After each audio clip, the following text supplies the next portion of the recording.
Hey everyone, it's Nick Campbell. So I know that this season was written and produced before we even had an opportunity to watch episode 1, but Other Lives feels like an exaggerated response to us calling this season plotting and mired in its try-too-hard subtlety. This episode decided to dispense with the showing part of television just to tell us things. Crime exists contingent on human desire. You ruined my career. You ungrateful asshole. After we sprinkled that corridor valley with heavy metals. So I think I have a pretty good idea of what the remaining 3 episodes are going to be. The word gangster makes me uncomfortable because gangsters are irredeemable, tragic figures, and I don't want to die. I'm super repressed and super intrigued by Hooker Party. I'm gay and I don't like it. Apparently I'm the only one that cares about this missing girl because I'm a girl. I like this bar because it's sad and lets you smoke inside. I'm externalizing your despair! I'm a completely different person without the mustache. I like the mustache. You look good. Not that you don't look good now. Not like that, though. Damn it!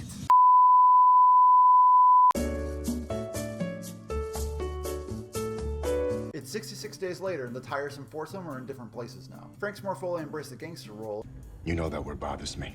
Excuse me, the morally bankrupt small businessman role, in every aspect except for his home life, which the show is trying really hard to establish as loving and human, despite a work life that's constructed on demoralizing everyone around him.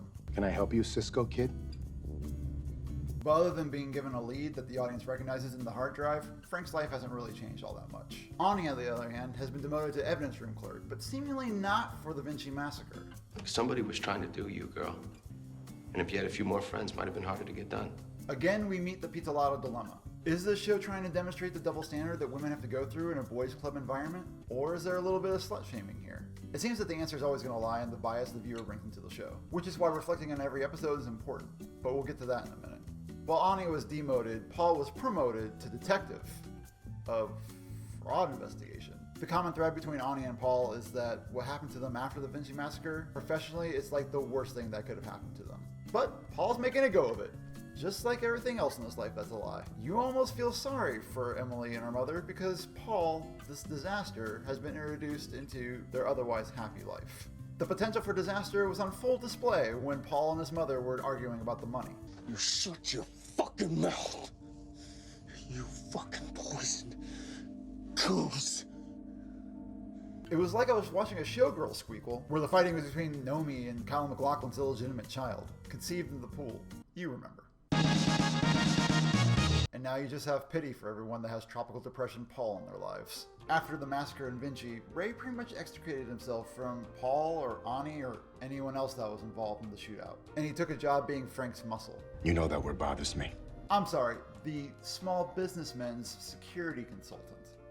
The custody battle, which seemed like something that Ray surrendered in the last episode, is not going Ray's way, which is bully for the state of California. Since most everything else in his life is on the ascent, well, relatively speaking, the state can use these custody hearings as leverage to reassemble the world's saddest Avengers. Once the state has made promises to improve all their crappy lives, Ani poignantly points out, Never too late to start all over again. and while this episode doesn't feel like a reset button, it's definitely a new beginning. And it makes you wonder about the construction of the season. Did we need 4.5 episodes to get here? Could we have had the shootout in the middle of episode 2 instead of having it at the end of episode 4? Could we have started closer to the action? If this season were only 4, 5, 6 episodes rather than 8, we might not have fallen asleep so much in the early parts of the season. And with everything being so much tighter, the season probably wouldn't have gotten so much crap for being, such crap. But there are those that think that we should wait until the end of the season to judge. To them, judging the season on an episode-by-episode basis is unfair and short-sighted. And I see their point, but I side more with Todd Vanderwerf's post last week. Link in the description. The season may very well have an amazing payoff,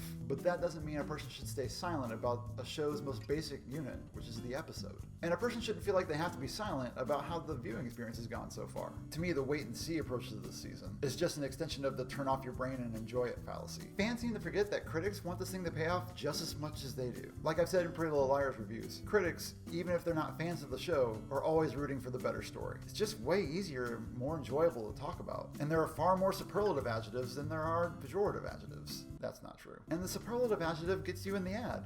And everyone wants to see their name in the ad. We're all rooting for a great ending here. We're just hoping that we're rooting for a side that exists.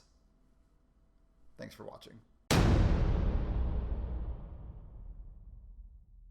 Hey, if you like this video, go ahead and like it and send me a comment. Subscribe to these videos. We can get through this True Detective thing together. It's still 3 more episodes, and it's probably going to be a bumpy ride.